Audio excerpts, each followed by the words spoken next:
Hello everyone. आज के इस वीडियो में हम जानेंगे बीए फर्स्ट ईयर का राजनीति शास्त्र जो कि सेकेंड सेमेस्टर से हमने एक बहुत ही महत्वपूर्ण प्रश्न लिया है। जैसे कि आप स्क्रीन पे देख पा रहे होंगे कि राजनीति शास्त्र किसे कहते हैं, या फिर आपसे कहे कि राजनीति विज्ञान किसे कहते हैं। राजनीति विज्ञान के अर्थ और क्षेत्र का वर्णन कीजिए। तो इस तरह से क्वेश्चन अगर पूछे, ये क्वेश्चन जो है ये लॉन्ग टाइप का क्वेश्चन है। तो हमने इस वीडियो में आज इसका जो आंसर है वो पूरे अच्छे से बताएंगे, बहुत आसानी से, जो आपको समझ में आ जाएगा। तो वीडियो आज का बहुत खास होने वाला है, क्योंकि जिसका भी राजनीति शास्त्र है तो सबसे पहले उसके कोई भी विषय हो उसके बारे में जानना बहुत ज़रूरी है। तो जुड़े रहे इस मेरे चैनल से इस तरह के वीडियो देखने के लिए, और आगे भी इस तरह के वीडियो आपको मिलने वाले हैं राजनीति शास्त्र से। तो देखिए, इसका उत्तर लिखेंगे कि राजनीति शास्त्र का अर्थ, ठीक। तो या आप ये भी लिख सकते हैं कि राजनीति विज्ञान का अर्थ। इसमें आप कन्फ्यूज़न मत होइएगा, आपसे क्वेश्चन जो पूछे राजनीति शास्त्र के है, राजनीति विज्ञान के है, बात एक ही है, ठीक है। तो देखिए, राजनीति शास्त्र का अर्थ आप हेडिंग डालेंगे और इसमें आप लिखेंगे कि राजनीति शास्त्र का अर्थ है वो क्या है, ठीक है। वैसे हमने लिखा नहीं है, लेकिन हम आपको सिर्फ बता रहे हैं। आप हेडिंग डालेंगे, आप इसमें क्या लिखेंगे। तो देखिए, आप इसमें राजनीति शास्त्र का अर्थ लिखेंगे कि राजनीति शास्त्र या राजनीति विज्ञान का ये जन्म है, ये कहाँ से हुआ है, तो राजनीति शब्द से हुआ है। कहाँ से हुआ है, राजनीति शब्द से ये हुआ है। राजनीति का पर्यायवाची अंग्रेजी शब्द जो है पॉलिटिक्स है, और यूनानी भाषा के ये पॉली शब्द से बना है। यूनानी भाषा के ये पॉली शब्द से बना है, जिसका अर्थ होता है नगर राज, ठीक है। ध्यान में रखिएगा, नगर राज। प्राचीन यूनान में जो बहुत सारे नगर का एक स्वतंत्र राज्य होता था, तो अपने मौलिक अर्थ में राजनीति शब्द से नगर राज्यों से संबंधित शासन के वो ज्ञान का बोध होता था। फिर धीरे धीरे क्या हुआ कि राज्यों का जो स्वरूप है वो बदलते गया, विकसित होता गया, और नगर राज्यों का स्थान जो है वो राष्ट्रीय राज्यों ने ले लिया, ठीक है। जो नगर राज्य हैं वो राष्ट्रीय राज्यों ने ले लिया। तो इससे राजनीति भी राज्य के विस्तृत स्वरूप से संबंधित विषय हो गया। जब राजनीति के अध्ययन ने वैज्ञानिक रूप से धारण किया, तब इसे राजनीति शास्त्र या राज्य विज्ञान कहे जाने लगा, ठीक है। इसको ध्यान में रखिएगा कि जब वैज्ञानिक स्वरूप से जब इसको धारण किया गया वैज्ञानिक के द्वारा, तो इसे राजनीति शास्त्र या राज्य विज्ञान कहे जाने लगा।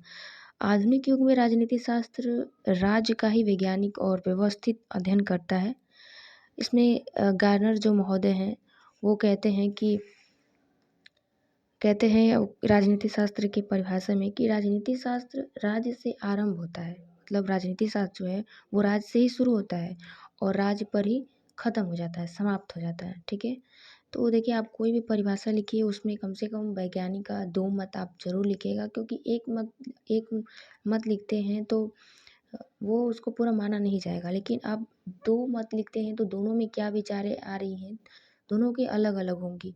तो इस तरह से आपको पता चलेगा कि हाँ, इसकी क्या परिभाषाएँ हो सकती हैं, कौन-सी इसमें आपको सही लगता है, तो आप इसमें वो चूज़ कर सकते हैं। तो आप कोशिश करिएगा कि कोई भी परिभाषा हो उसमें आप 2 मत, वैज्ञानिक मत ज़रूर डालें।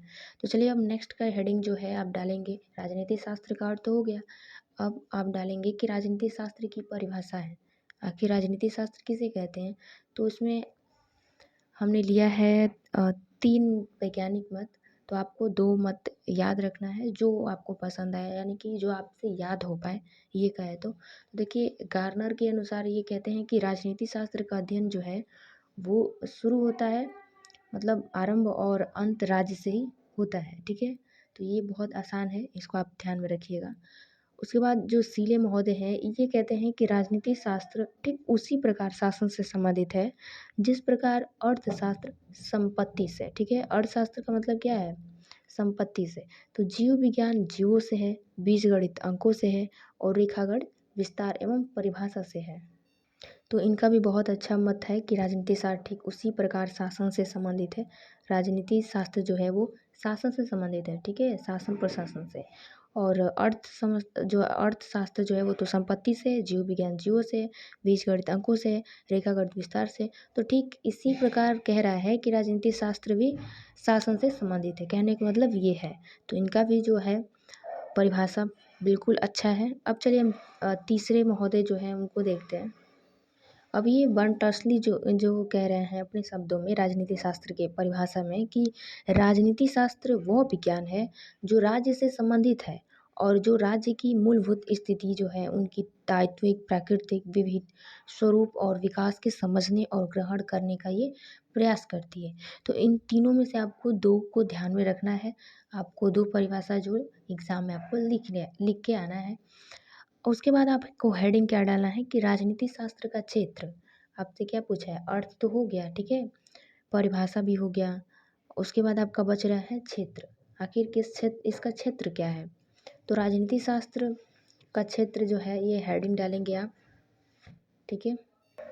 तो देखिए राजनीति शास्त्र के क्षेत्र का मतलब ये है कि इस बात से है कि इस विषय के अंतर्गत किन किन विषयों का अध्ययन किया जाता है। राजनीति शास्त्र का अध्ययन विषय राज्य है, ठीक है? क्या है? तो राज्य है। राज्य के बारे में ये इसमें सारा दिया होता है। जो प्रसिद्ध स्विस विचारक ब्लस्टली जो है ये कहते हैं कि यह वह विज्ञान है जिसका संबंध राज्य से है और राज्य की आधारभूत स्थिति, उनकी मूल प्रकृति और उसके विभिन्न स्वरूप और उनके विकास का अध्ययन करता है, जो अभी हमने ये परिभाषा पढ़ा, ठीक है? तो वही कह रहा है जैसे कि लिकाक महोदय हैं, ये कह रहे हैं कि इसे सरकार संबंधी शास्त्र मानता है, ठीक है? ये भी बहुत अच्छी बात बताया है। तो कुल मिला के राजनीति शास्त्र का क्षेत्र का मतलब ये है कि वो राज्य से संबंधित जो है, राज्य से वो संबंधित रखता है, राज्य का ये अध्ययन करता है। तो आप लिखेंगे कि राजनीति शास्त्र के क्षेत्र के संबंध में 3 प्रकार के निश्चित विचारधाराएँ हैं, ठीक है? तो आप उसके बाद इसमें देखिए पहले क्या लिखेंगे कि पहला जो है कि राजनीति शास्त्र केवल राज्य का अध्ययन करता है।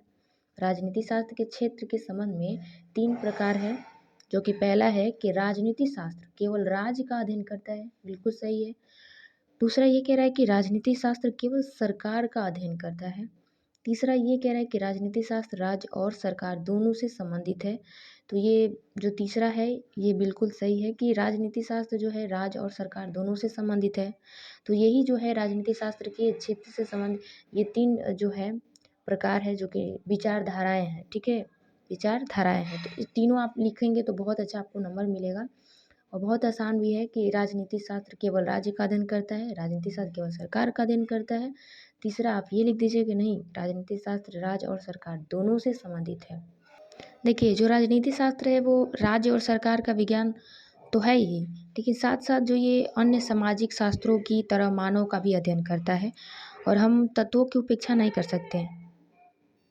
राज्य और राजनीति संस्थाएँ जो है वो मनुष्य के लिए ही है। सामाजिक मनुष्य की राजनैतिक क्रियाएँ हैं, तो वो राजनीति शास्त्र का विषय है और इन्हीं के जो नियमन के लिए राज्य और सरकार का जन्म हुआ है और इन्हीं की अभिव्यक्ति राज्य और सरकार में होती है। तो इस प्रकार से राजनीति शास्त्र के अध्ययन क्षेत्र में मनुष्य, राज्य और सरकार तीनों ही आ जाते हैं, ठीक है? मनुष्य और राज्य, क्योंकि मनुष्य रहेंगे तभी तो राज्य बनेगा उनके लिए, कि मनुष्य कि हमारे लिए ये राज्य है, उनके लिए वो राज्य है। जैसे कि हम लोग उत्तर प्रदेश राज्य से हम लोग हैं, तो इसी तरह मनुष्य रहेगा तो उसका राज्य बनेगा, सरकार भी उसी का बनेगा, उनके द्वारा ही माध्यम से बनेगा। तो ये तीनों ही जो है ये राजनीति शास्त्र के अधीन का क्षेत्र है, ठीक है? साथ ही विज्ञान के विकास ने जब बढ़ती अंतर्राष्ट्रीयता के विचार ने राज्यों के संबंधों के क्षेत्र में एक नए युग का सूत्रपात किया है। तो अंतर्राष्ट्रीय संबंध में आज राजनीति शास्त्र का बहुत महत्वपूर्ण अध्ययन करता है।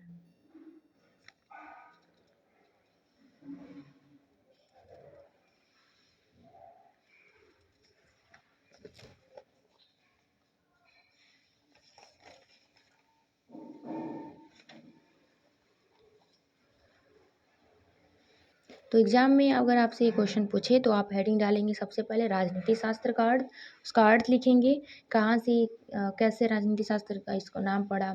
फिर राजनीति शास्त्र की परिभाषाएँ लिख दीजिए, 2 वैज्ञानिक मत दे दीजिए।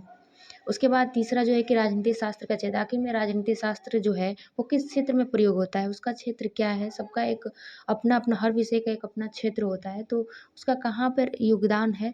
तो इस तरह से इसमें लिखना है, 3 हेडिंग आप डाल के आप लिखिए, पूरे अच्छे नंबर मिलेंगे। तो उम्मीद करते हैं आज का वीडियो है बहुत ही आपको अच्छा लगा होगा। अगर अच्छा लगा हो तो हमें कमेंट ज़रूर करिएगा इस तरह के वीडियो लाने के लिए। तो चलिए मिलते हैं नेक्स्ट वीडियो में, तब तक के लिए जय हिंद।